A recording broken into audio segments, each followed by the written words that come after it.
তার বক্তব্য হলো সন্ত্রাস বিরোধী যুদ্ধের নামে প্রতিটি ফেলা বোমায় পরবর্তী প্রজন্মকে সন্ত্রাসী হিসাবে তৈরি করছে। পরবর্তী প্রজন্মের মাঝে সন্ত্রাসবাদের প্রবণতা তাদের মাঝে ছড়িয়ে দিচ্ছে। এটা মূলত সন্ত্রাসের বিরুদ্ধে যুদ্ধ নয়, বরং এটাও আরেকটা সন্ত্রাস।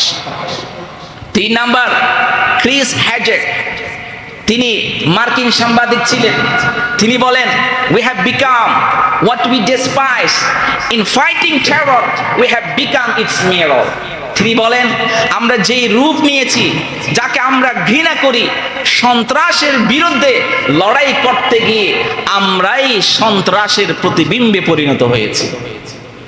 যে ওয়ার এগেইনস্ট টেরর, সন্ত্রাস দমনের জন্য যুদ্ধ, যেটা আমরা শুরু করেছিলাম, মূলত এটা সন্ত্রাস দমনের যুদ্ধ নয়, বরং এটা নতুন করে পৃথিবীর মাটিতে সন্ত্রাস তৈরি করার যুদ্ধ।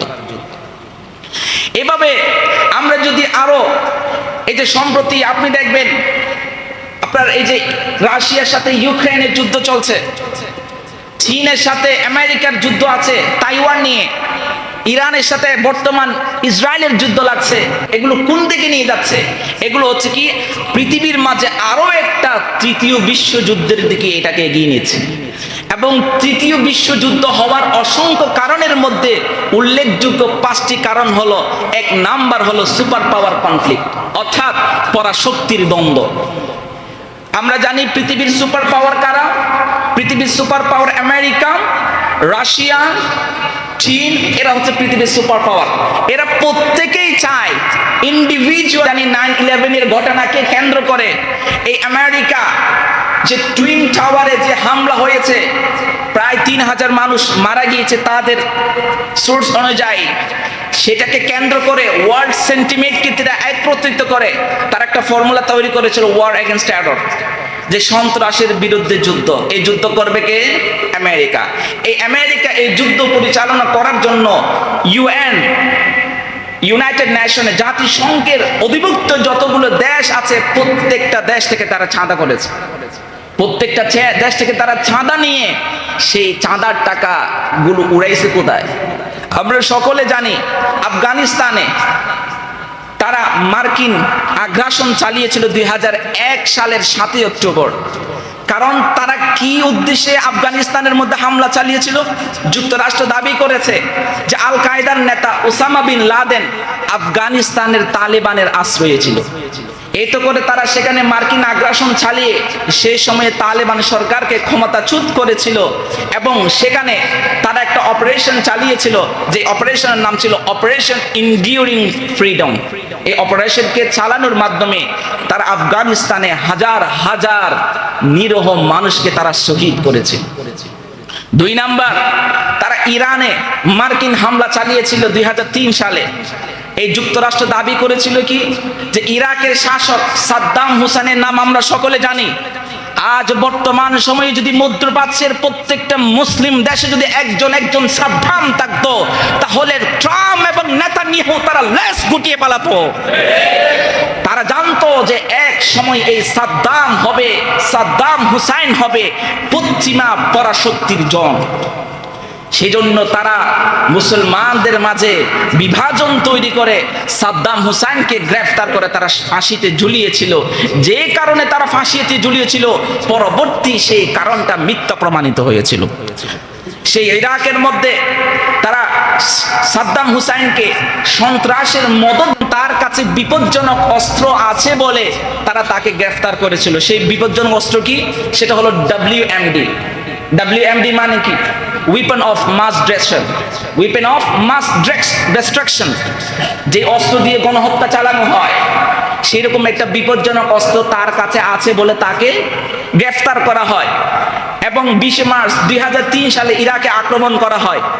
এতে করে সাদ্দাম হুসাইনকে ক্ষমতাচ্যুত করা হয়। পরবর্তী সাদ্দাম হুসাইনকে তারা ফাঁসির কাস্টে ঝুলিয়ে তাকে হত্যা করা হয়, তাকে শহীদ করা হয়।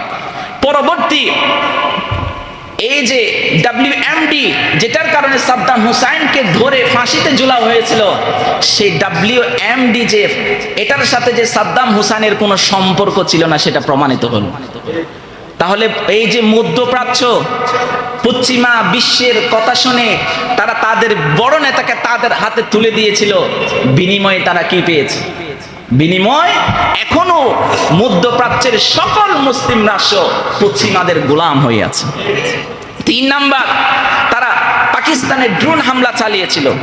কি হামলা? ড্রোন হামলা চালিয়েছিল 2004 সালে। কারণ যুক্তরাষ্ট্রের ধারণা কি ছিল? পাকিস্তানের উত্তর পশ্চিমাঞ্চলে আল কায়দা এবং তালেবান নেতা লুকিয়েছিল। দেখেন তাদের ফন্দিগুলো দেখেন, যে পাকিস্তানের পশ্চিমাঞ্চলে আল কায়দা এবং তালেবানের নেতা লুকিয়েছিল এবং সেজন্য তারা সিআইএ ড্রোন হামলা চালিয়ে সেখানে লক্ষ লক্ষ নিরীহ মানুষ তারা শহীদ করে ফেলেছে। এই যে তাদের ওয়ার এগেইনস্ট টেরর, যে সন্ত্রাসীদের বিরুদ্ধে যুদ্ধ বলে তারা যে যুদ্ধ ইরাক এবং পাকিস্তান এবং তারা এই যে আফগানিস্তানে চালালো, সেই আফগানিস্তানে সেই যুদ্ধ প্রায় 20 বছর গিয়ে যুদ্ধ থামলো। 2021 সালে ট্রাম্প এসে সেই তারা তাদের কাছে কি করলো? মাথা নত করলো, সঁপে দিল, এগ্রিমেন্টে চলে আসলো।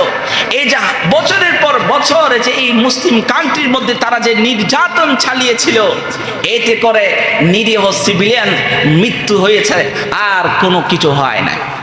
দিন শেষে তারা সফল হয়েছে। তারা এভাবে তারা মুসলমান এবং ইসলামকে সন্ত্রাস এবং সন্ত্রাসী জঙ্গিবাদী ধর্ম বলে আখ্যায়িত দিয়ে গোটা বিশ্বের আকর্ষণ তারা নিজের হাতে ধরে নিয়েছিল। এভাবে তাদের যে ওয়ার এগেইনস্ট টেরর, এই সম্পর্কে তাদের অনেক বড় বড় বিখ্যাত ব্যক্তিরা ছিল।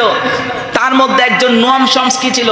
তিনি ছিলেন বিখ্যাত মার্কিন ভাষা তত্ত্ববিদ এবং দার্শনিক। তিনি ওয়ার এগেইনস্ট টেরর সম্পর্কে তিনি কি বলেন? The so called war on terror is এ সন্ত্রাস বিরোধী যুদ্ধটাই সন্ত্রাস। কারণ এর শিকার প্রধানত হচ্ছে কারা? সাধারণ নাগরিকরা। সাধারণ নাগরিকদের দোষ কি? তোমার শত্রু যে, তুমি তাকে লক্ষ্য করে ভেদ করে তুমি তাকে মারো, তাকে মারতে গিয়ে লক্ষ লক্ষ যে নিরীহ মানুষ তুমি মেরে ফেলেছো, এই অধিকার তোমাকে দিয়েছে খেয়ে। এরপরে আমরা রবার্ট ফিক্স, উনি বলেন, উনি ছিলেন মধ্যপ্রাচ্য বিষয়ে প্রখ্যাত সাংবাদিক। উনি সবগুলো অমুসলিম এবং ইহুদি খ্রিস্টানরা। উনি বলতেছে, every bomb dropped in the name of fighting terrorism plants the seed for the next generation of terrorists.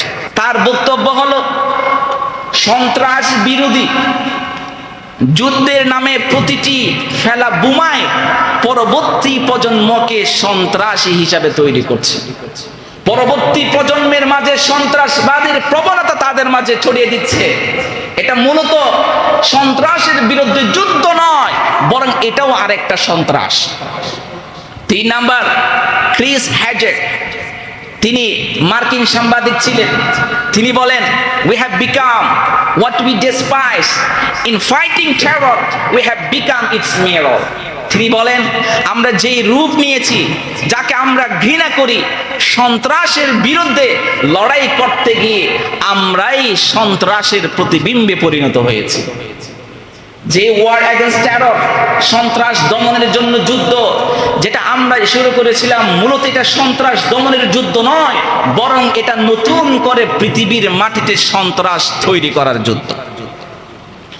এভাবে আমরা যদি আরো, এই যে সম্প্রতি আপনি দেখবেন আপনার এই যে রাশিয়ার সাথে ইউক্রেনের যুদ্ধ চলছে, চীনের সাথে আমেরিকার যুদ্ধ আছে তাইওয়ান নিয়ে, ইরানের সাথে বর্তমান ইসরায়েলের যুদ্ধ লাগছে।